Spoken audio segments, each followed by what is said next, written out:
Hello and welcome to The Blueprint, a Chelsea FC tactics podcast.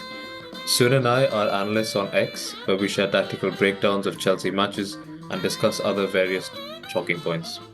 In this podcast, we'll be doing the same, diving even deeper into the details. In this episode, we will be doing it slightly differently since we couldn't cover the Aston Villa game on time. We're going to cover the Southampton game as well, which happened midweek. But today, we've also got joining us a guest. Jeff, how are you doing? I'm doing well. How about you guys? Yeah, doing all right. And of course, as usual, we've got Sun as well. Finally, we have the three horsemen at the same time. Yeah, we've been wanting the three of us to do it with you, Jeff. Because we were planning to do it with you last week, but then you weren't available, and the week before that as well, I think Sun was busy. So it was just you and I, but yeah, now the three of us. Good to have you guys. So let's start with the Aston Villa game, since that was the first match that happened out of the two. I'd like to start with you, Jeff. I want to know what you thought went wrong about that game, because usually how we dissect the games is that we discuss each phase or pretty much every phase in detail. But since we won't have the time for that, I just want like a general overview of how you thought the game went and what you specifically thought went wrong, considering Chelsea lost the game. Yeah, I think the game plan for the that game was good. I remember out of possession, it was more so like a 4-2-4, but like Neto, the double strikers, they were ordered to be like really passive and try to block any passes to the pivot of Aston Villa. So a lot of the time, what we would do is we will allow them the ball, and they would try to do. We will allow the defenders the ball, and they would try to play through, or they would try to carry and whatnot. And we're really good at just blocking the space and just not allowing them to do much.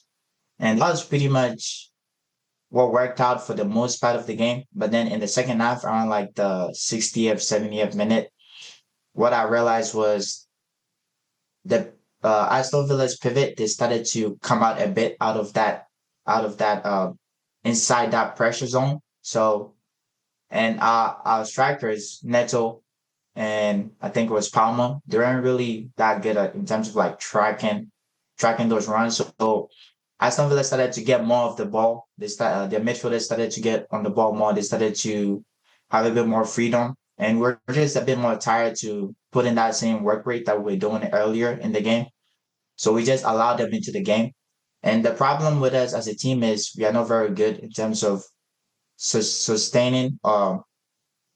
When a team is sustaining pressure, we're not very good in terms of defending. So we crack easily. So when they started doing that, and the game became more open because the players were tired. Yeah, they started finding those spaces and they got their goal. But without that factor, I thought the plan was good. The players did it really well. But at the end of the day, I felt like it's fatigue that really got to us. And that's why we lost that game. Yeah, I think the initial setup, I'd like your input as well soon on this. I think the initial setup was fine on paper. It made sense. And initially, I thought we did fairly okay as well. We transitioned the press fairly well. But then quickly, I think one thing I noticed was Asensio's movement. So we know that when we want to carry out a man-to-man press, you need all of your players to be really tight to their markers or who they're supposed to mark. And in this case, Colwell was supposed to be on Asensio, but Asensio's movement, he dropped really deep. And so his movement to drop deep would link that play because it would cause a 3v2 overload against Chelsea's central midfielders. That was one thing. And second thing, which you mentioned, Jeff, was fatigue, right? And I think that's a really important factor because I'd say our out of possession performance, both from a high press and a mid block perspective in the first half, was fine. There were some good moments where we caused turnovers, but also some bad moments. So it was a bit 50-50 in the first half. But in the second half, I think the fatigue really, really kicked in. You could see it in the players, and that's why the defensive line kept dropping as well. And that's why we ceded a lot of the possession in the second half. So yeah, that's what I thought about our defensive performance. So do you have anything to pitch in here? Um, not much. You guys pretty much said it all, but like the fact that we tailed off our press so early, I think like 20 minutes, like you guys said, like it had me thinking like these guys aren't really we aren't playing every 3 days. I think we had a week plus before that game. So I'm wondering why Taylor, like you said, maybe it was because of the threat Villa had in behind. I think I also mentioned that because of Watkins, the way for to deal with Watkins, um, in the first, and this time we didn't have the luxury of so I'm wondering why the press dropped so early. Like they can't be that tired that fast. What do you guys think? Yeah, so I would say the reason why I really put it down to fatigue, but also like Fad made a really good point, but the reason I put it down to fatigue was earlier in the game, the midfield, they were trying to separate out of that pressure and trying to get on the ball. They were like doing a lot of movement. And I remember Neto and Palmer, they did really well to track those movements while still closing down, the central spaces. But in the second half, what I found was the players would drop out and they would still just be staying in there. So they were actually allowing their midfielders to have much more of the ball without really applying pressure like they were in the first half. And the game also kind of became a bit end to end. And you could Yeah. tell we're really like stretched out. And certain players weren't running the same way they were running in that first half. So that's why I said physicality or fatigue, because I felt like that really did play a big factor. So. And soon, I just wanted to check what you just said as well, and I think you've mentioned a really good point because you said, "Oh, why were Chelsea that tired?" Because I'm looking at the run of fixtures, and Aston Villa played Liverpool on a Wednesday.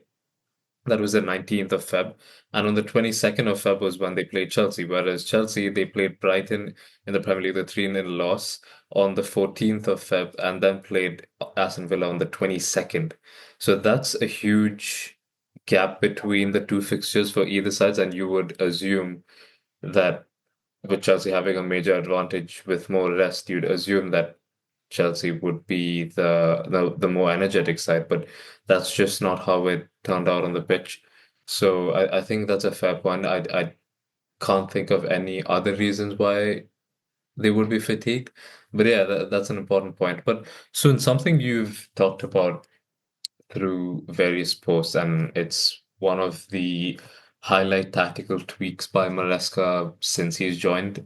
Because, managers should always find, and they have to find tactical solutions when sudden injuries happen, especially to your key players when there's no backup, or even in Chelsea's case, your backup has been injured. So, Suna, I'd like your thoughts on Pedro Neto as a striker. And it trickles down to the Southampton game as well because he started as a striker against Southampton too. Hmm.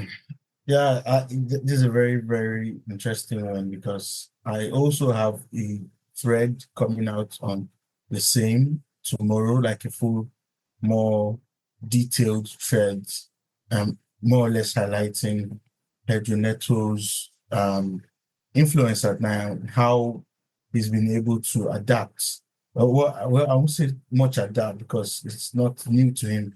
I found out that he played the same way against us at when he was at Wolves against us at the bridge, where Wolves won 4-2 under Pochettino.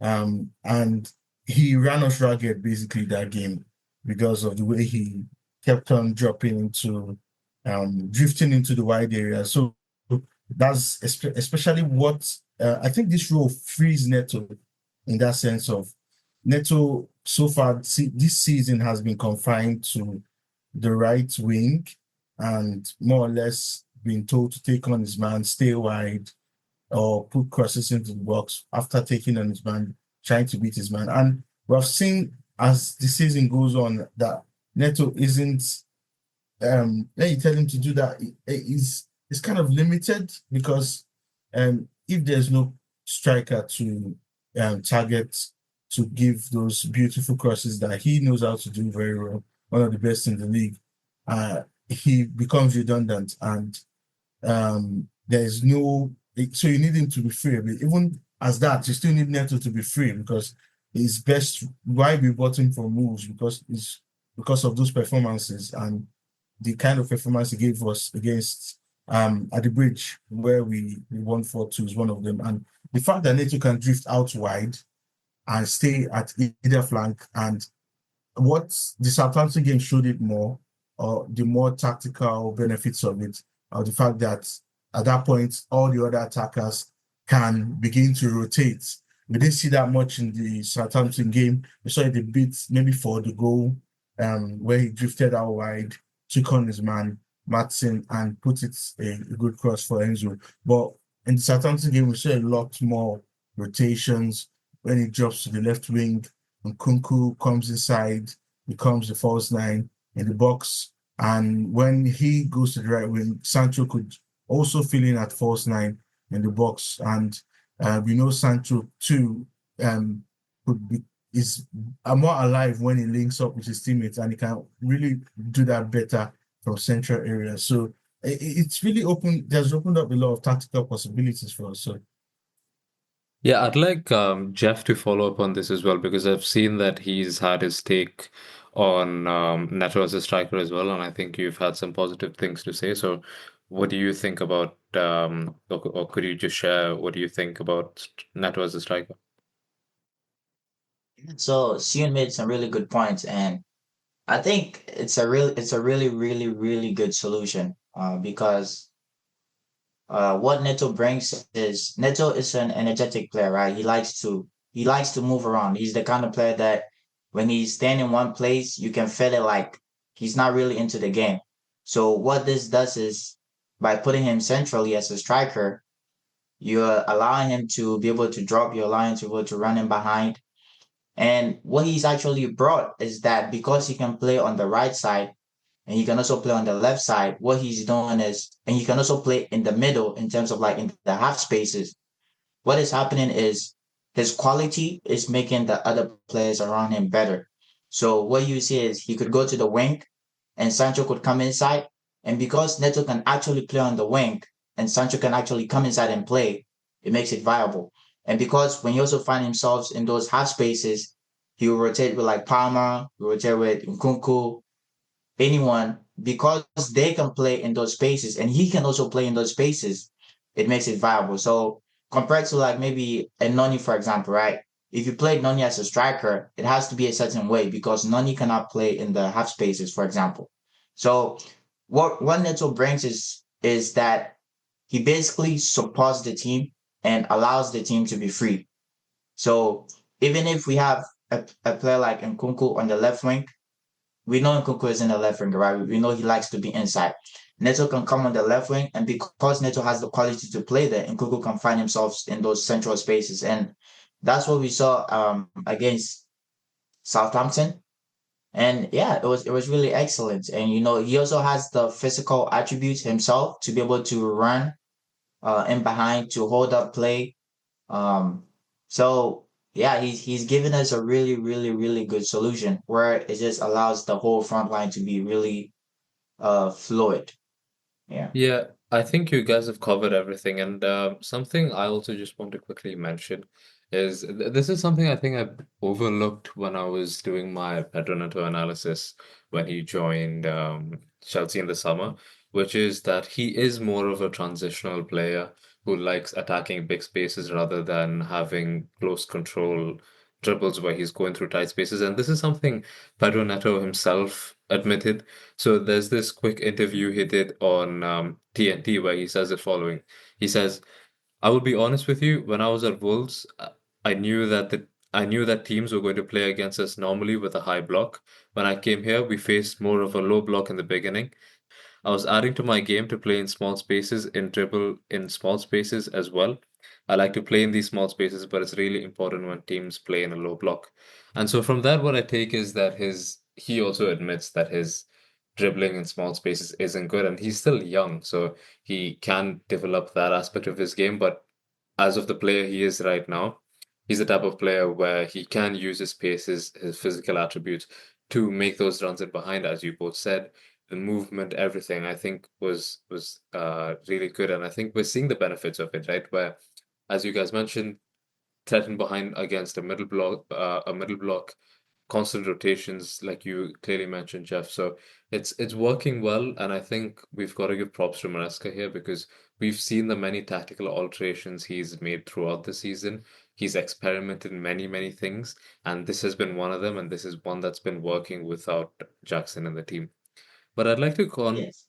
And yeah, but also, I wanted to add a little bit on the Neto part. mhm, With the interview you talked about, he also mentioned, I don't remember exactly what he said, but I know he mentioned about how when he plays on the wing, he's more always up and down. So he kind of gets tired. But when he plays in the central positions, he has more energy mhm, or he has more freedom to be able to move around in those attacking positions. And I remember that was something Seun and I were talking about before, because I remember like he had a really horrible game, and Seun and I were asking ourselves like, why is he playing so terribly? And I remember I said it could be that sometimes wingers do so much defensive work that when it actually comes for the time to play offensively, they don't really have the energy to do it like they'll be able to do it normally. And I think this could also be the case in terms of like one of the reasons maybe he's underperformed this season. Mm. yeah, and It's so quite interesting. I'm sorry, so yeah, sorry, Fran. It's quite interesting the topic because at that sense, every winger has its strengths, right? Like Sancho and Neto too. You want them more. Neto, you want to be free. Sancho, you want him at least, even though it's confined to a space, you want him more inside, linking up. Why Noni? You want him facing his fullback 1v1, or you want him out wide trying to cut in or 1v1. At least if you want him inside is not the best in the half spaces, like Jeff said. But if you want him there, you want him trying to attack to go inside, making inside runs. So what do you think, guys, about this? Because Maresca must have learned a lot more about his wingers this season. So do you think he tweaks the system a bit to allow them to do those things? It might mean some of our fullbacks can, even though they don't overlap all the time, but they can provide that maybe in the future. Yeah, so yeah, I think a lot of the talk about Mariska not being rigid and whatnot is just not true. A lot of people just say it just to say it. Um, but in terms of like what you said, Seun, I think yeah, for sure. Because he's realized that Neto can work in this type of role is definitely something that Mariska is going to keep in mind. And the other problem is I feel certain players aren't able to play certain ways because we have certain players in the team, right? Like we know that Neto likes to 100%. yeah, Neto likes to stay high. He likes to just be like the rest attack, to be, for example, right? Just let him stay high when we are defending and then let him be the outlet, right? But when you have Jackson, when you have Palmer, and then when you have the midfielders we do, the wingers have to work hard for the team. They have to try back. They have to get into midfield areas and try to win their duels and then give the ball to Palmer and Jackson, etc. Right? So even if they have a certain way that they ideally can play, we cannot do that because we have the team that we do. So, like I always say with our team, it's mostly about everything being game by game. Like this team is going to play this way. So, how do you find solutions to try to put players in their best positions as much as possible, right? And and that's what it really is.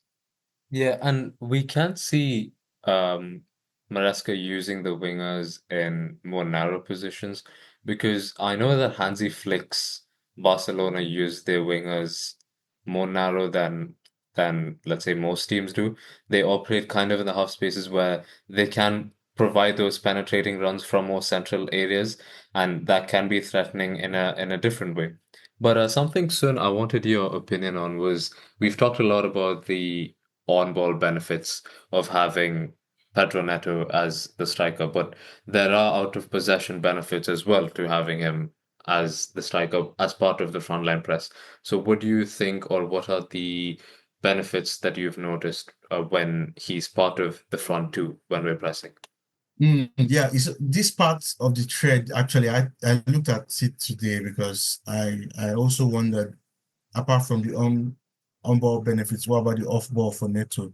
So you could see that it's just that against Villa, you couldn't see much because the first, like we said, the first half or the first half of the first half, Neto, I mean, the team dropped off after that. So, but I noticed more of Neto, being able to block passing lanes really well because I remember Martinez trying to pass the ball into his midfielders or his centre backs. I think Neto was tracking Mings and arcing his run to block Mings, block the passing lane to Mings, and I think when the ball went to the midfielder, Palmer then tried to block that pass. Then there was a piece of play where the is it who was the midfielder that Martinez passed to, received the ball and wanted to give it to Mings, but Neto still went on ahead and covered Mings after covering Martinez. So it was a quick burst of pace to do that. And so his energy too, it showed at Southampton too as well. His energy there to help with the press is far better than Nkunku and Palmer because Palmer at false nine. So it's far better than both of them. At least you want him to lead the press more than Palmer and Nkunku, which we know can't really lead a press on their own. So it was similar to Jackson there. The fact that they go hard into their tackles, and Neto is smart about it too, even a bit more smarter than Jackson in covering the passing lanes at times. Sometimes Jackson does cover passing lanes, but just at times, he can leave that central space open when he's trying to um, cover two players. So that kind of intelligence pressing is really very helpful to the team right now since we don't have Jackson. Yeah, really good points. And I just want to bring it back to the Villa game. By the way, before I actually get to that, a point that I just want to convey to the audience is that there's a lot of overlap between the Aston Villa game and the Southampton game, uh, in terms of Chelsea's in possession and out of possession setup. But there was just like very slight tweaks personnel wise, which made an impact. But before we come to the Southampton game, I just want to talk about. I'd like your input on this as well, Jeff, is that Chelsea, and we've talked about this before as well, soon, is that Chelsea sometimes shoot themselves in the foot, even when they're playing well or sometimes even playing decently. And in the Aston Villa game, something I noticed was, as we said, the tactical setup was fine, the execution in the first half was decent-ish. But one thing we saw Chelsea repeatedly do in the first half and also in the second half was just make careless errors in possession. So that is just as simple as giving the ball away when you don't need to, where it's not even forced, right? Where it's not even Villa trying to force an error. There were so many unforced errors where there was a simple misplaced pass where a Chelsea player was trying to find his teammate, but it was instead intercepted by an Aston Villa player, or just loose touches, so the ball goes off or a throw and out. So the issue with this is that Chelsea can't build any sustained rhythm on the ball, and this is really, really important to how Chelsea play because Maresca wants to establish in possession control, not out of possession control, because Chelsea aren't that good yet without the ball. Chelsea aren't at the level of an Arsenal or a Newcastle yet. So Chelsea, if they want to control the game, they have to control the ball, and they just weren't able to because of themselves, which is they made many, many, many careless errors, and I think that was a huge contributor to the tempo of the game, the shift in the tempo of the game, and a reason why Aston Villa creep back in as well. So yeah, what do you think about this, Jeff? Yeah, I mean, I think you pretty much said most of it, to be honest. And another point I would just make is we just missed too many chances. And I remember watching that game when Palmer had that chance when the goalkeeper slipped, then he wasn't able to like hit it right away, and then he missed that. I told myself, "Oh crap, I think we're losing this game."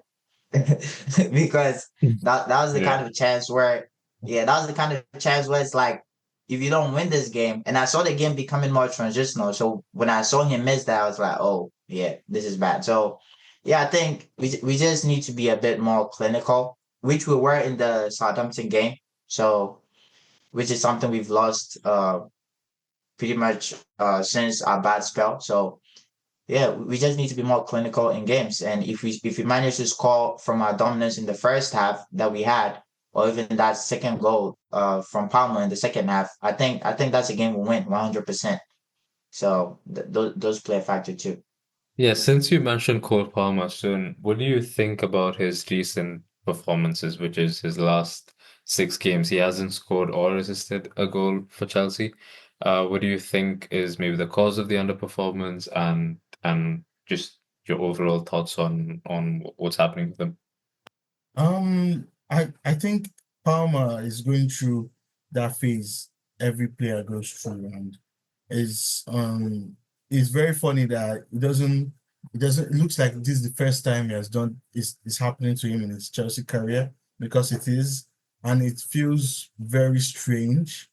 And but when you think about it, you know that that's what players go through, and is not new. And Palmer is just overthinking a lot of things.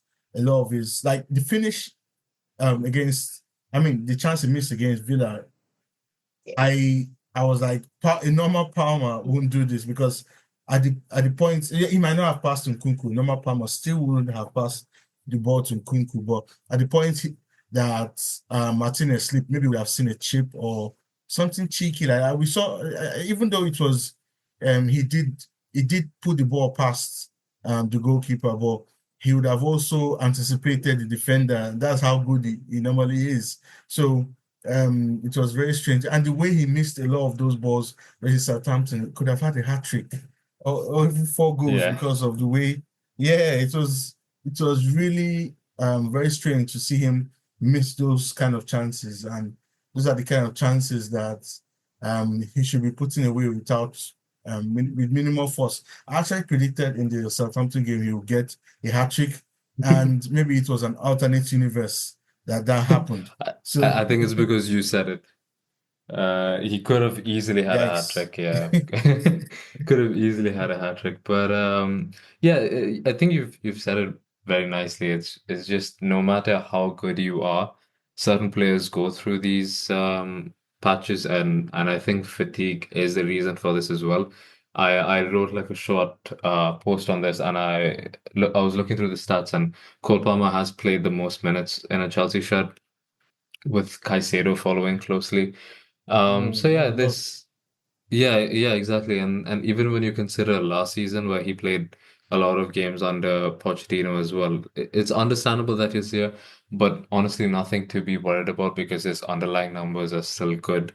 So I think it's just a matter of time before he gets on the score sheet, honestly. But yeah, I'd like to quickly touch on the Southampton game. As I mentioned before, there's a lot of overlap between the tactical setups. But Jeff, did you notice anything different? Because there were a few adjustments.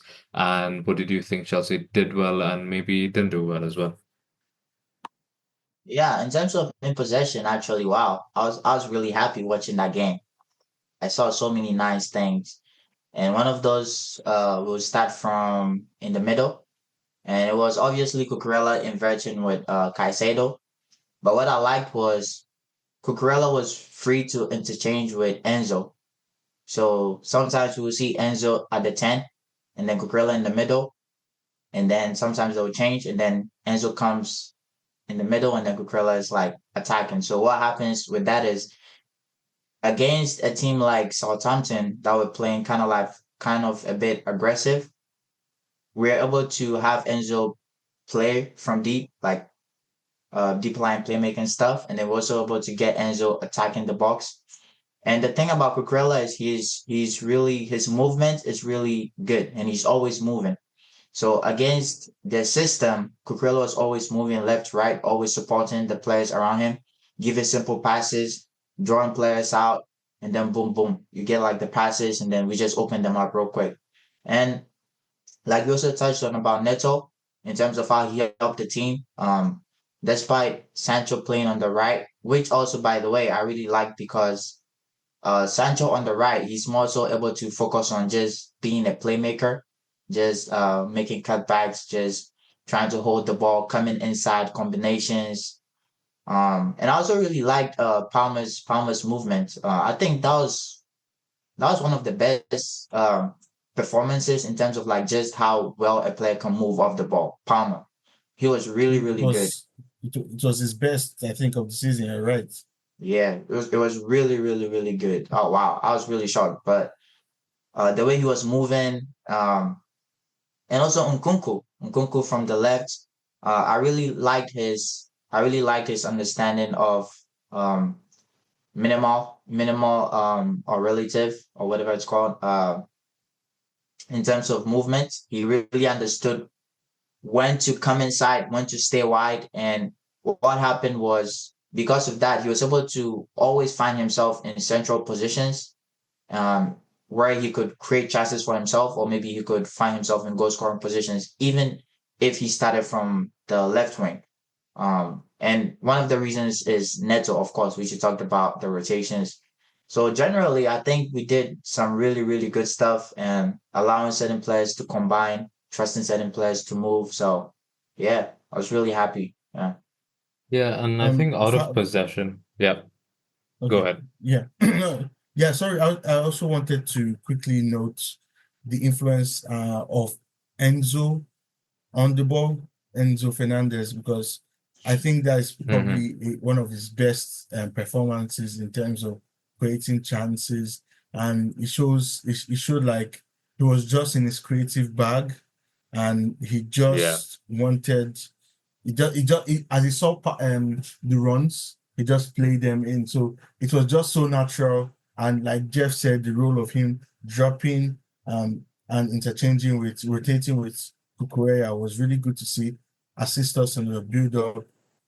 It was at times instead of a 4-2 with the goalkeeper and the inverted player like Kukurea inside, Enzo also dropped deep. So at times it looked like a 4-3 in there. So that's very interesting to see. Yeah. And yeah, that's Enzo. We need more performances. And Enzo has been good generally recently and Hmm. for a chunk of December to now. But the chance creation back that game, I feel I Yeah. really would love to see that kind of thing.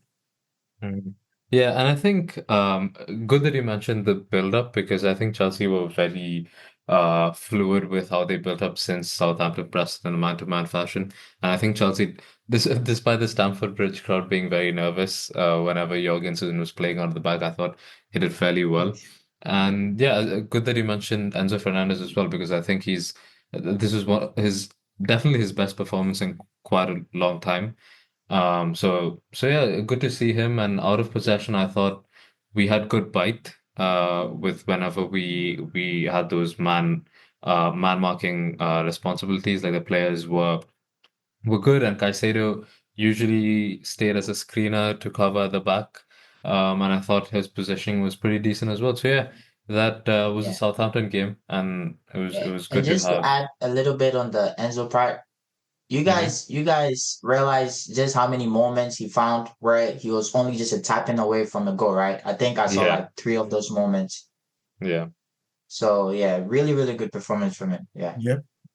Yeah, honestly, really good from him, and I think with Chelsea winning 4-0 as well, sometimes you just need these wins to come by to find your feet, even if it's against 20th place Southampton. You just need that little bit of confidence boost. So yeah, I just want to go around one last concluding thoughts from you guys with Chelsea facing FC Copenhagen next in the Conference League round of 16. It's been a while since Chelsea have had a European fixture, and then after that, 3 days later, Chelsea will be facing Leicester City. So that's a game on 6th March and then 9th March. So I'll start with you soon.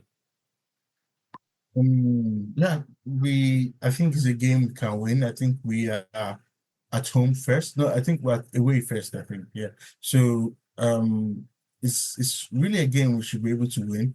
Copenhagen are not that easy, so because they have played in the Champions League too as well. So well, I think Maresca knows what to do, his homework, he does his homework well, and we should be able to take away the points and really get to Leicester and win as well. Mm. Yeah, and you, Jeff? Yeah, it's pretty much what Seun said, really. I expect to win. I'd like to see certain players get a stat like maybe Tyreek. Hmm. But yeah, generally I just 100. expect to win. Yeah. Yeah, I think it's just going to be more of the same, really. But yeah, let's just hope Chelsea can push through just a bit of a break before the next game. So yeah, let's hope for the best. With that, I'd like to conclude this episode. It's been great. I think we talked about a lot of interesting uh topics and we discussed them in detail. So thank you guys for joining. Thank you, Jeff, for appearing as a guest again, and hope you see you again. Thank you guys for having me on. Y'all take care. And thank you, soon. I haven't forgotten. Same to you. Thank you, guys. We hope to have more of you, Jeff. So let's do more of this. Absolutely. Absolutely, Absolutely. yeah. Amazing. Great, guys. Thank you guys for joining. Thank you guys for listening. We'll see you all next week. Bye bye.